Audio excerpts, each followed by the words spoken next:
Hello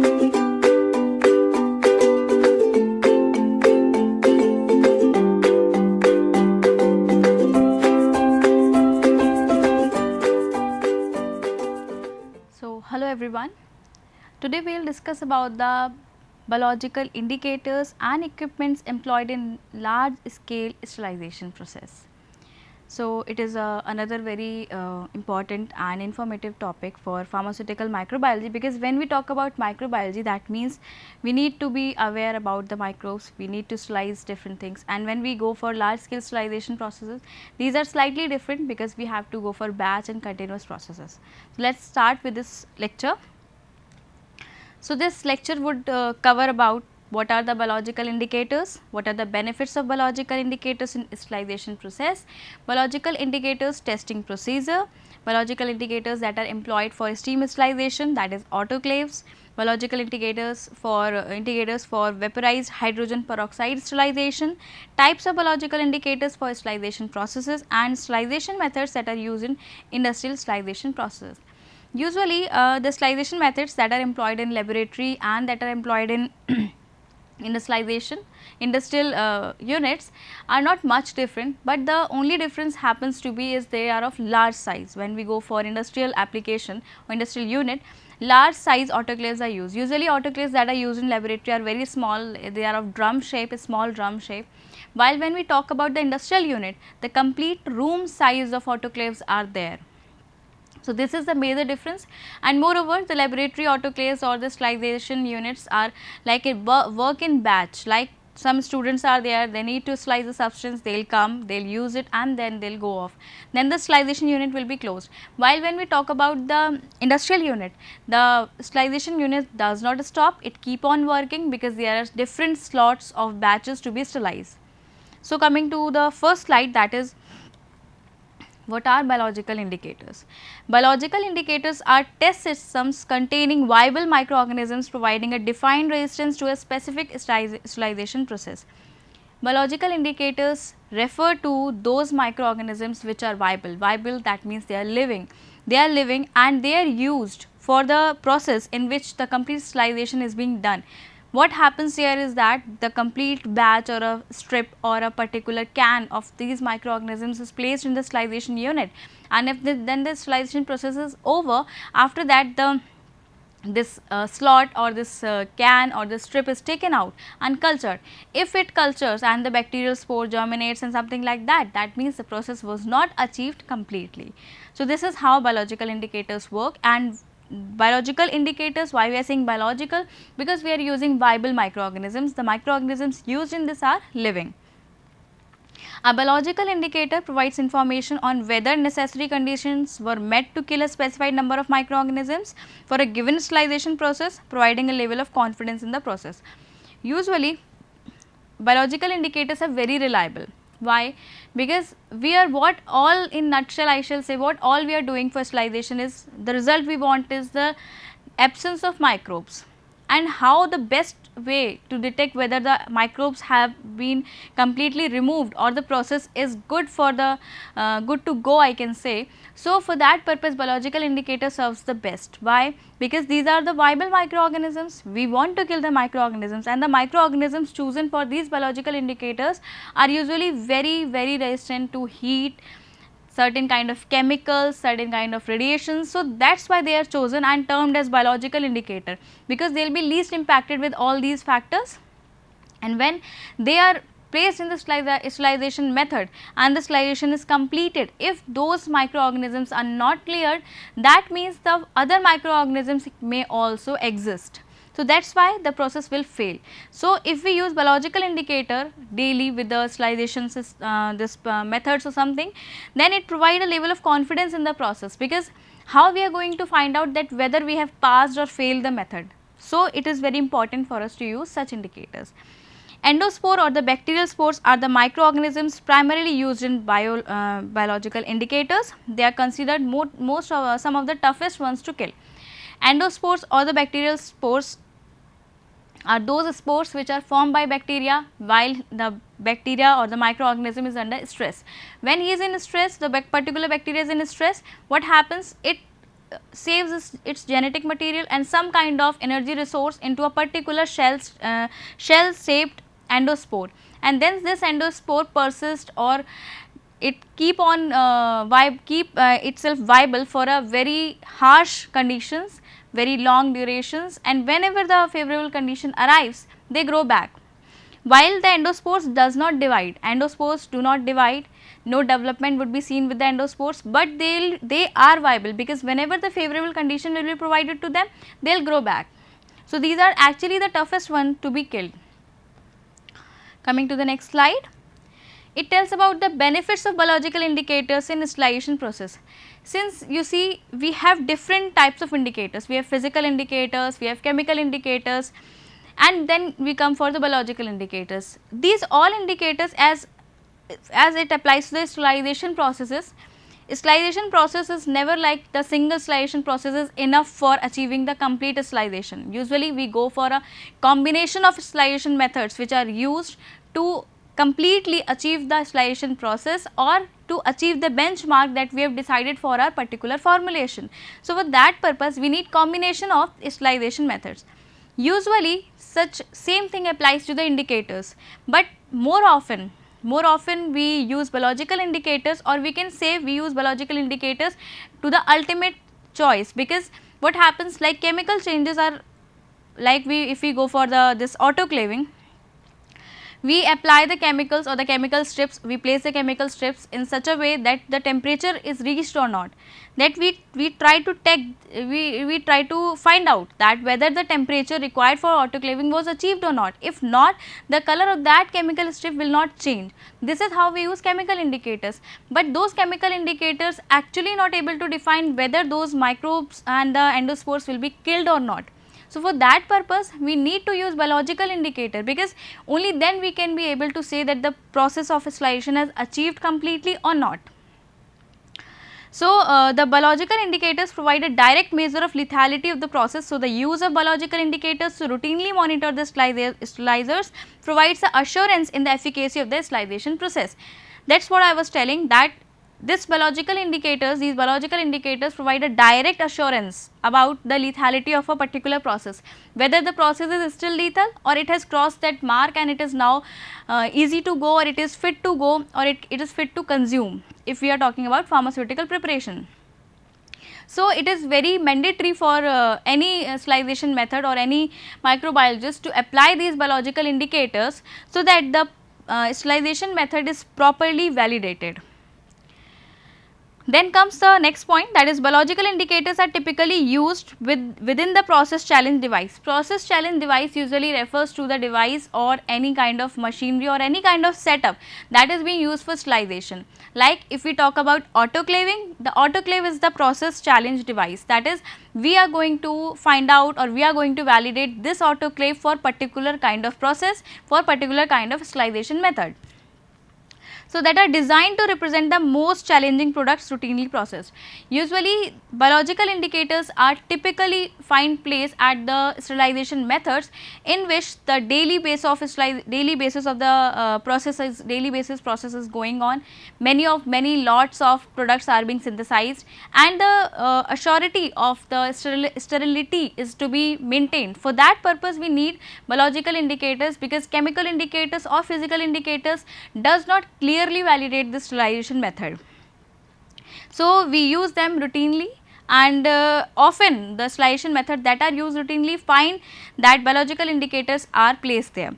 So, a passing result of the biological indicator demonstrate that sterilizer is effective in killing a large number of highly resistant bacterial spores. That what I just said, that whenever it is like that biological indicators, if a particular sterilization method passes this test, that means this particular sterilization method is fit for clearing out the most resistant bacterial or microorganism strains.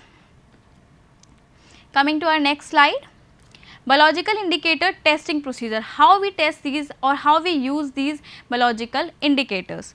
A biological indicator is made up of a carrier material, a carrier material is placed with it, like it is never like we just take up the bacterial spores and we just keep it in the sterilization unit and then we check out for the sterilization. No, particular carrier material is there in which these bacterial endospores or other kind of bacteria whose are resistant to the heat or moisture are kept. Why so? Because carrier material has a big role to play. If we just directly use these endospores or bacterial strains, they have tendency, they are pathogenic, they have tendency to infect. So, it is another important point while we use biological indicator, we should be very cautious because these can infect us also. So, these have a carrier material in which these biological indicators are kept, on which bacterial spores with a defined resistance to the sterilization process have been applied. We get a carrier, we place the bacterial endospores over it, so that we know that how much resistant they are to a particular process. That means that is the benchmark for us. If they cross that benchmark, so that means the sterilization method is validated. The biological indicator is exposed to the sterilization process, then incubated under defined growth condition to determine whether any spore has survived or not. Biological indicator is placed in a particular sterilization unit, sterilization process is carried out, then the biological indicator is taken out, it is incubated in the most favorable condition for those bacterial spores, then the growth is seen whether the spores have survived the process or not, whether the spores are still viable, are they showing development. If no spore survives, none grow, the test is pass. It is what I just said, that whenever this thing happens, like whenever you use biological indicator, what happens is that these indicators of the spores are kept in the sterilizing unit, sterilization process is done completely with the most possible of the benchmark conditions. After that, this strip is taken out, and what happens is, if this strip get cultured, if this bacteria show the growth, that means the test has been failed, the process has failed the test, it has not passed, and if there is no growth, that means the system is ready for complete sterilization. That means the process has passed the benchmark of sterilization. Coming to the next slide, biological indicators for steam sterilization. As we just talked about in the prior slide, while we go for autoclaving or anything like that, the best way to find out whether the sterilization has been completely achieved or not, whether the benchmark for that particular sterilization process has achieved or not, it is best to use biological indicators, since where microbiology itself deals with the microbes. Microbiology refers to the study of microbes. So, what we need to know in any of the sterilization process is that, is there any kind of microbe is still existing, is there any kind of microbial load is still found.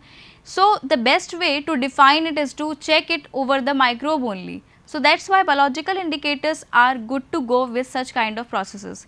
So, for autoclaves, biological indicators are designed to demonstrate whether the condition during a steam cycle or a autoclave cycle are adequate to achieve a defined level of microbial inactivation. These indicators are designed to demonstrate, to define or to describe whether the conditions that are being used for autoclaving or the steam cycle are exactly those conditions which are used to kill the microorganisms. If not, then these will be changed. How if not? The biological indicators will define it. So, for steam sterilization, the biological indicator, BI refers to biological indicators, are typically used within the process challenge device. Process challenge device, I again repeat, process challenge device refers to the device which we need to validate. Validate what? Validate whether the sterilization process that is being carried out in this device is authentic, is capable of removing the microbial load or not. So, these biological indicators are typically placed within that process challenge device, that is PCD. So, process challenge devices are containing the biological indicators should be placed in the most challenging location in the chamber. So, how we use biological indicators for the process challenge device is that we place these biological indicators at a place where it is the most challenging environment for that particular microbe or for any kind of microbe. We find out the place where the situation could be worst or could be adverse as for those microorganisms. We place such kind of biological indicators there. So, usually in a steam sterilizer, this is typically the bottom shelf near the drain. Near the drain, in the bottom shelf is the best way of using the biological indicators for autoclaving, where it can be placed and it is the most challenging location for such kind of microbes to survive. So, coming to the next slide, biological indicator from steam sterilization as continued. Upon completion of the cycle, we do not disturb the cycle in mid, we place that biological indicator in the most challenging place, we start the sterilization process, we do not switch on or switch off the cycle again and again, because that will not exactly validate this process, and that will not be the exact, we will not achieve the exact result of sterilization, whether the sterilization was complete, whether it had failed, whether it had passed. So, for that purpose complete cycle is carried out, we do not disturb that cycle. Then the process challenge device is taken out, process challenge device, and the BI is incubated.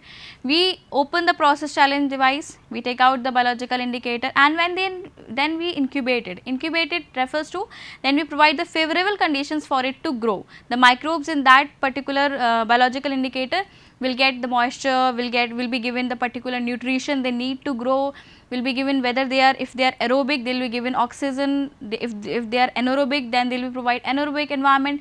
All these environments will be given, these will be incubated. After incubation, the BI result is read. After incubation, if there is BI result is read, that means we find out whether the microorganisms have grown, whether those microorganisms have shown the growth or not. If shown the growth, that means the process has failed.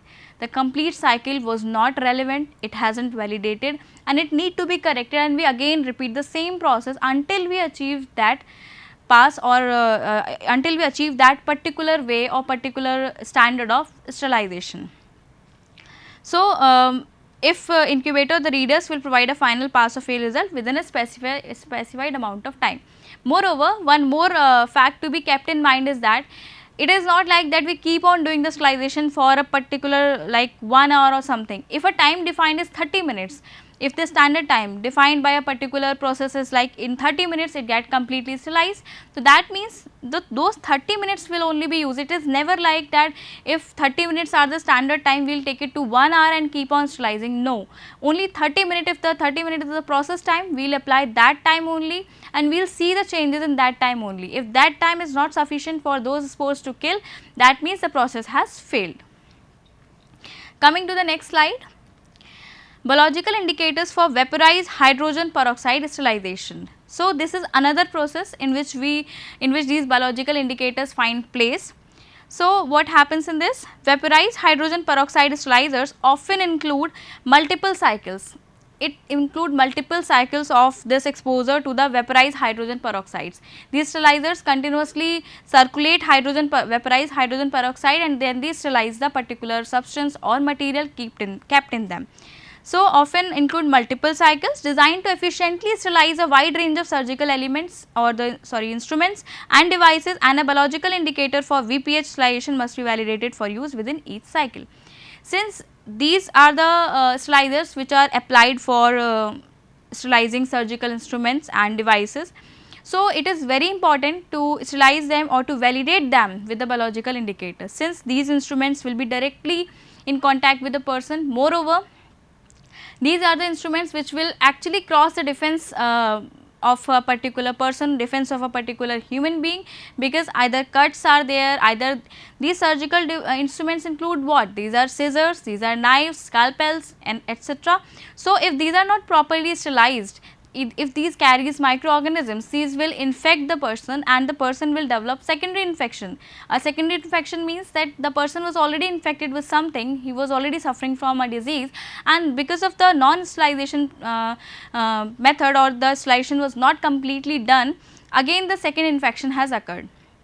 So, for that purpose it is very important that the vaporized hydrogen peroxide sterilizers must be validated for their use, because if the surgical instruments or the devices remain unsterilized or improperly sterilized, then the chances of secondary infection persist.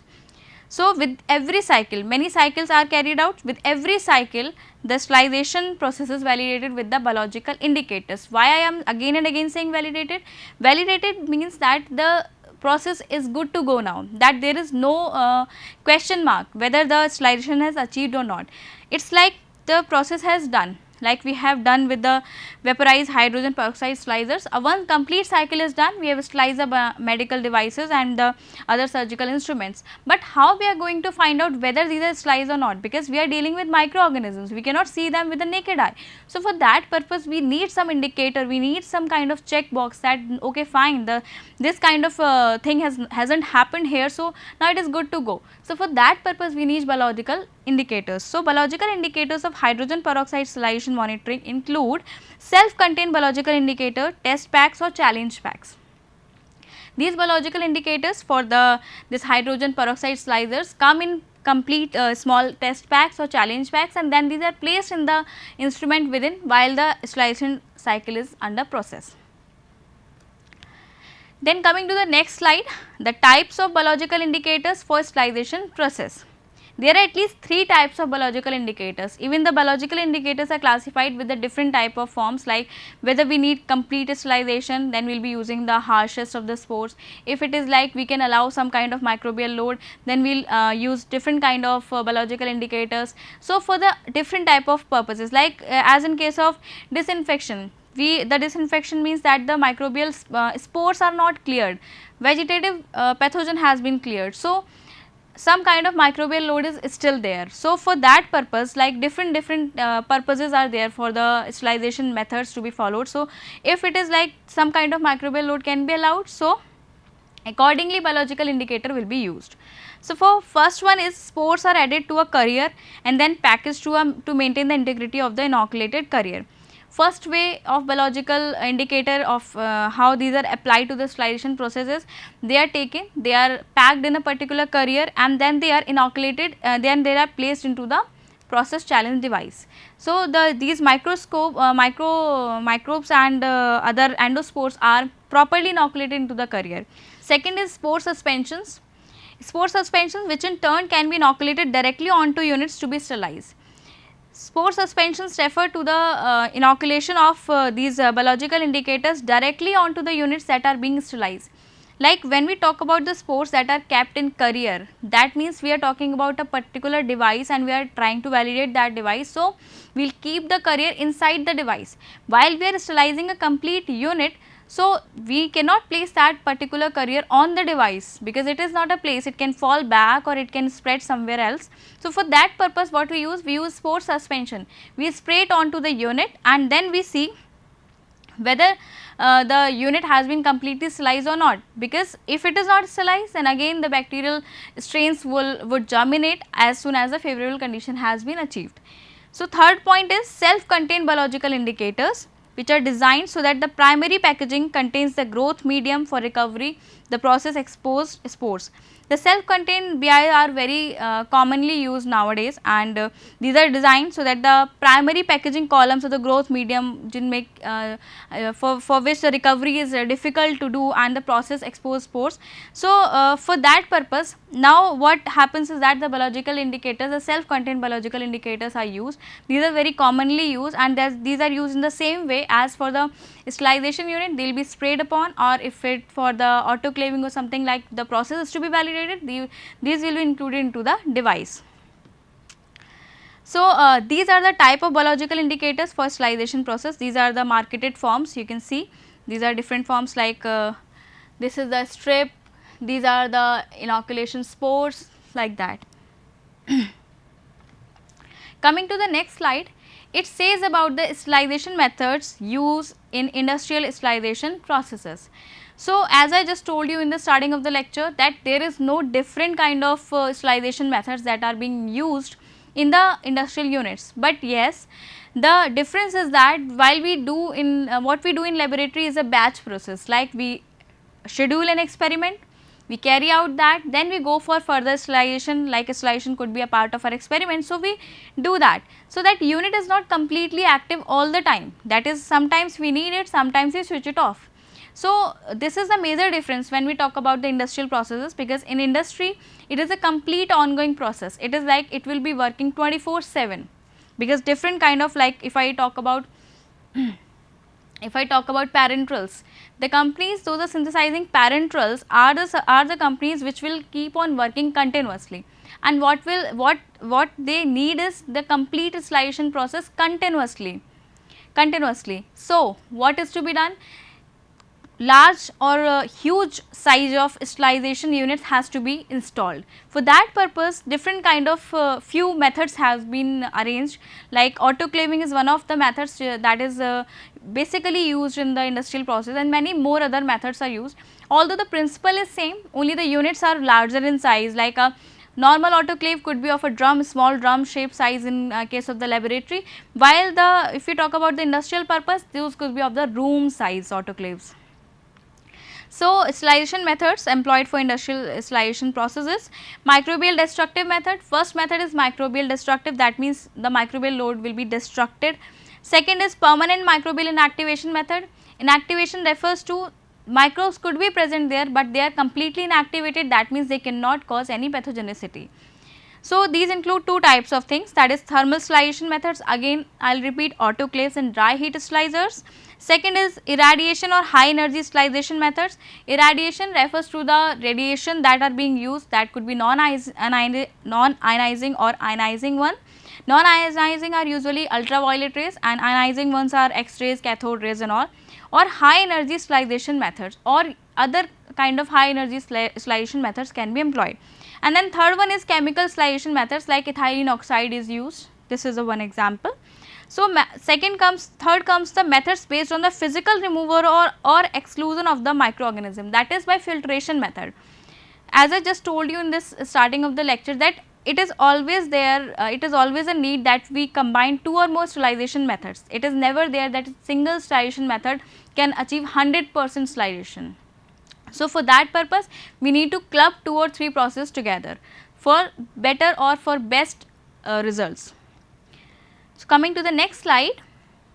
So, these were the processes which were discussed and which were about what kind of processes are employed in the industrial unit. So, all these processes are available there, but their choice of these sterilization methods depend on the type of material to be sterilized. As I would like to share it with you, that whenever we talk about sterilization, it is never like that we will keep on increasing the temperature, we will keep on applying the corrosive chemical to get the microbes removed. No, it is not like that. We have to keep a balance among the amount of microbial load allowed and the range of deterioration with the product that we can bear. Like if a pharmaceutical product keep on deteriorating, or if it get denatured, it would not be fit for use, but we need to get it sterilized so that the microbial load is in such a range that it do not affect or infect human being. So, this is the balance which we need to keep in mind while we choose for a sterilization method. The type of material to be sterilized, what type of material is to be sterilized? First point, its intended use, what is the use of that sterilizing material or to be sterilized material. Then the effective sterilization method, what are the effects of sterilization method. Then on the product, the equipment and the operating cost, everything is kept in mind, because we are talking about industrial process. So, if there is no profit, the industry would not run. So, operating cost is also one of the points which are to be kept in mind while we are talking about sterilization. So, first is material to be sterilized, second is intended use, third is the effective sterilization method on the product, and fourth is the equipment and the operating cost. Then the corresponding and the most appropriate sterilization method will depend on the such properties and especially the effective sterilization method on the product. Accordingly, the sterilization method would be employed, and the cost benefit ratio and the ratio of whether the sterilization method is suitable, whether it is deteriorating a product to a level which is not fit for use, all these things are kept in mind while finalizing the sterilization method. Then these are the few methods which different kind of for different kind of materials industries apply, like fermentation vessels are a permanent equipment, and the process typical method for them is thermal, like either it could be dry heat or wet heat. So, these are the process like for fermentation media. For the vials, disposable supply, it is solid, and we use both these vials, disposable equipments, and we use both thermal and radiation. Like as I just told you, this sterilization methods are to be achieved, and both the combination of the sterilization methods have to be achieved. So, with this I end this lecture. Thank you.